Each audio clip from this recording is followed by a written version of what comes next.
Agora, ao vivo, para falar com a Luciana Verdolim, que já está nos aguardando, porque o presidente Lula, a gente já te trouxe essa informação hoje, tá? O presidente Lula disse ter certeza que a reforma tributária vai ser aprovada agora, em 2023. O que mais disse o petista? Verdolim? Olha, Lívia, Lula está bastante confiante. Avalia a reforma tributária como um avanço bastante significativo. O que já aconteceu? Já votou na Câmara, votou no Senado, houve alterações, o Senado ampliou o número das chamadas exceções, né, das pessoas que vão pagar um pouco menos depois da aprovação da reforma tributária. Agora precisa votar de novo na Câmara. O presidente da Casa, deputado Arthur Lira, já sinalizou com a possibilidade de fatiamento da proposta, sancionar o que for consenso e deixar para o ano que vem os pontos que precisam ser mais discutidos. O governo não gosta muito dessa possibilidade. O presidente Lula quer resolver, quer fechar essa fatura ainda esse ano. A gente tem a declaração dele de ontem. Então, muitas vezes no Congresso Nacional, a gente, ao invés de brigar, tem que explicar para aquelas pessoas que não estão concordando, porque muitas vezes a gente consegue aprovar. Vocês viram que esse mês a gente teve uma vitória, que é a primeira vez na história da democracia que a gente consegue aprovar uma política de reforma tributária.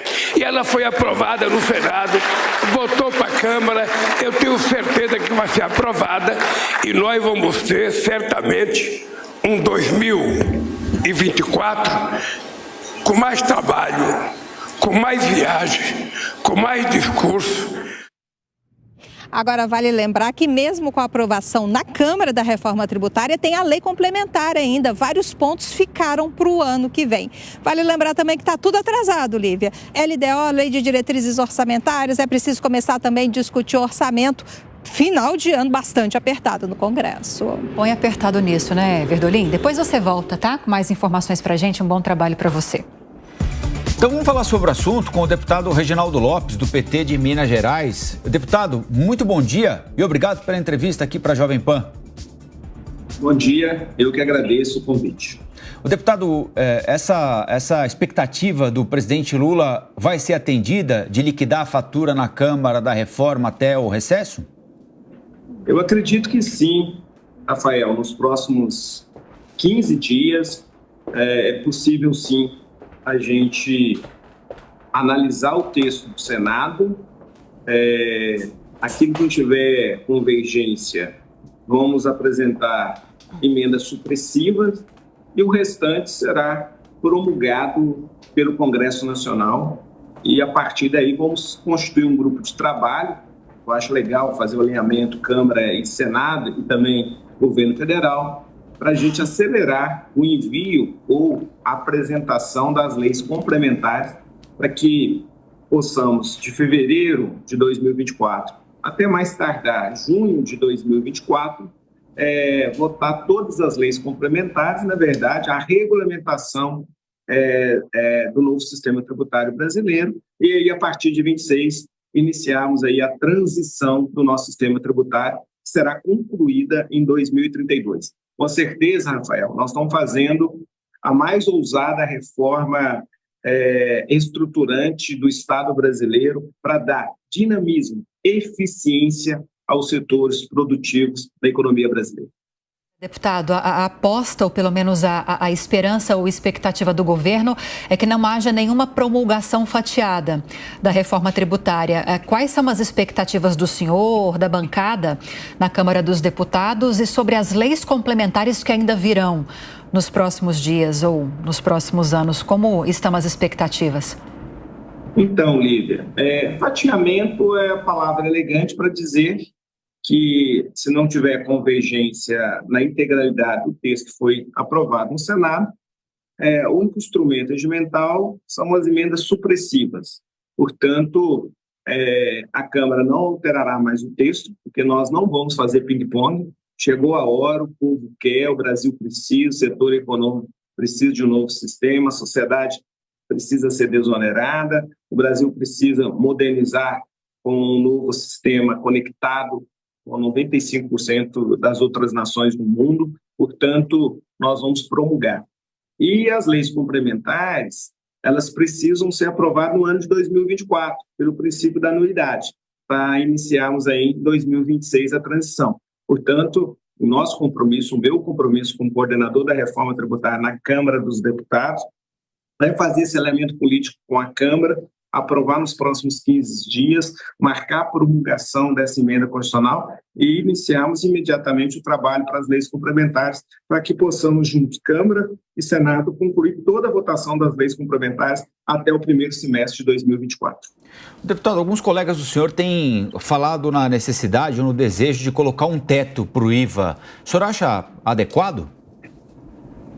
Olha, nós criamos vários mecanismos que garantem à sociedade brasileira que não teremos carga tributária. Até porque hoje, Rafael, a carga tributária ela é escondida, ela é embutida, ninguém sabe que está pagando de imposto ao consumo, não tem transparência, e ela chega na casa, cobrada por dentro, 34,5%. Tem setores que pagam 40%.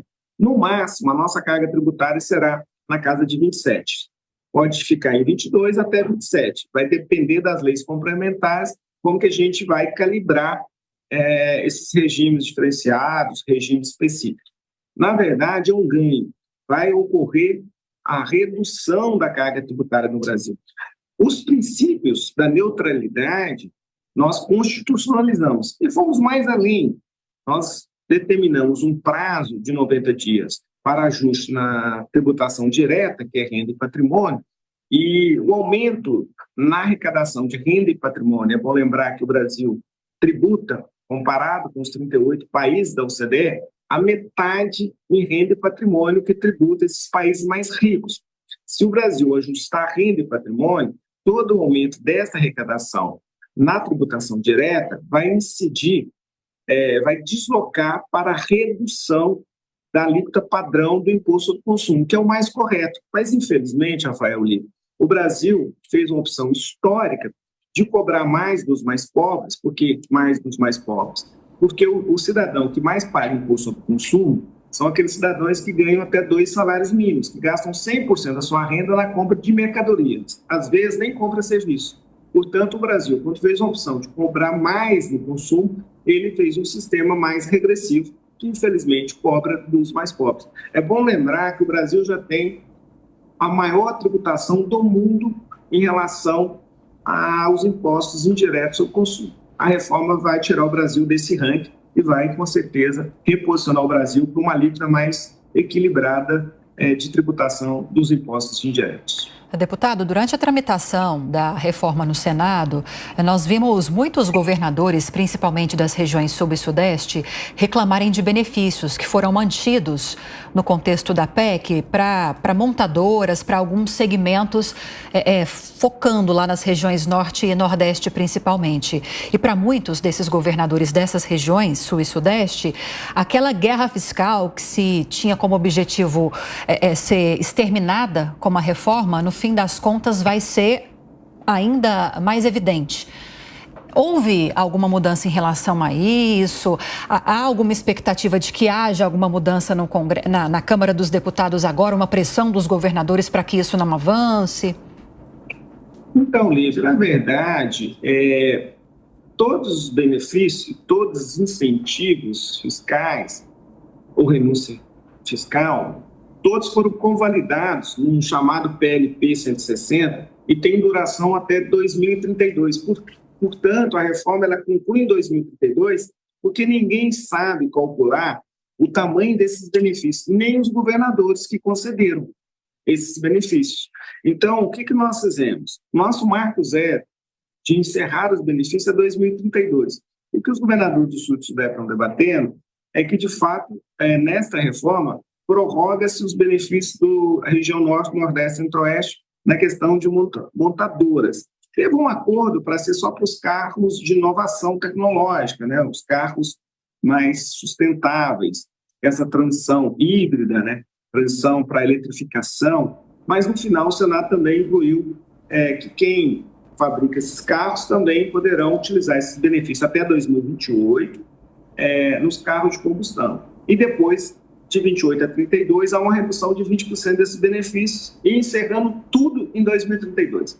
Então, com certeza, o Brasil, a partir de 2032, tem uma regra nacional e não teremos nenhuma isenção, nenhum benefício para além daquelas que foram constitucionalizadas como setores estratégicos. Porque aquilo que nós fizemos na Câmara, educação, porque a cadeia é curta, e quem usa a educação privada são pessoas, famílias de salário, de renda per capita tem um salário e meio, saúde, porque tem um serviço de cadeia curta, e são 50 milhões de brasileiros que têm planos corporativos das empresas ou familiares na área da saúde, e se soma ao esforço do direito e acesso à saúde, transporte coletivo, e mais a cesta básica nacional, medicamento, né? Cashback na energia, devolução dos impostos na energia, devolução dos impostos no botijão de gás. Tudo isso, Lívia e Rafael, fez que o nosso sistema tributário brasileiro, que é muito regressivo, pudesse reduzir a carga tributária para 90% da população brasileira, aqueles que ganham menos. Então, de fato, mesmo numa reforma de impostos indiretos,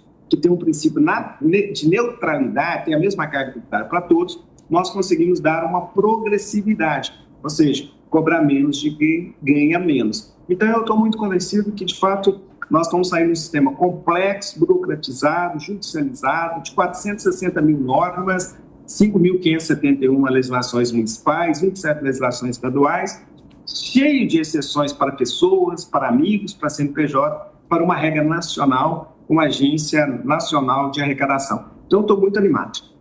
Deputado, qual é a regra que vai nortear a reforma do imposto de renda no ano que vem? Porque essa briga vai ser interessante de acompanhar, hein, deputado? Porque ela conversa mais com as pessoas, né? Parece que há uma capacidade melhor de entendimento de quem eventualmente não entra em contato com a reforma tributária, IVA dual, até expressões um pouco mais complexas. A reforma do imposto de renda, ela é mais popular, no bom e no mau sentido, né, deputado?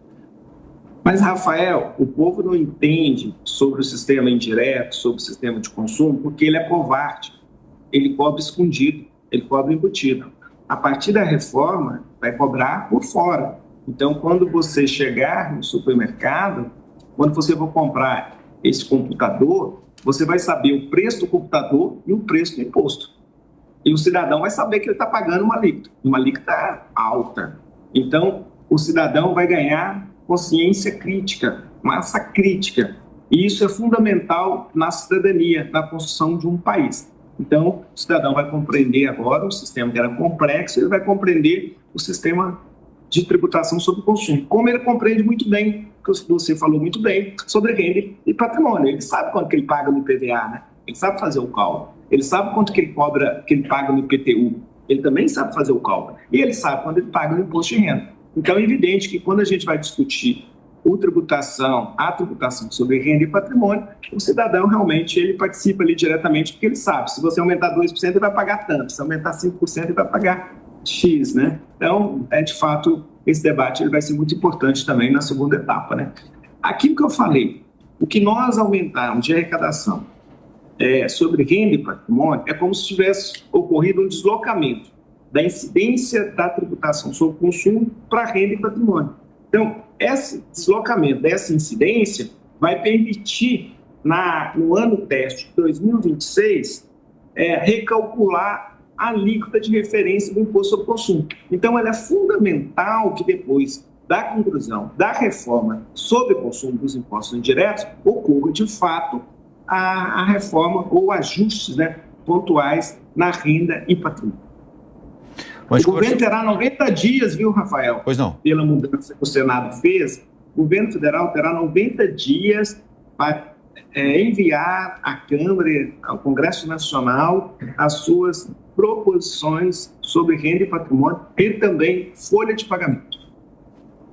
Deputado federal Reginaldo Lopes, do PT de Minas. Deputado, muito obrigado pela entrevista e até uma próxima. Bom trabalho aí para o senhor.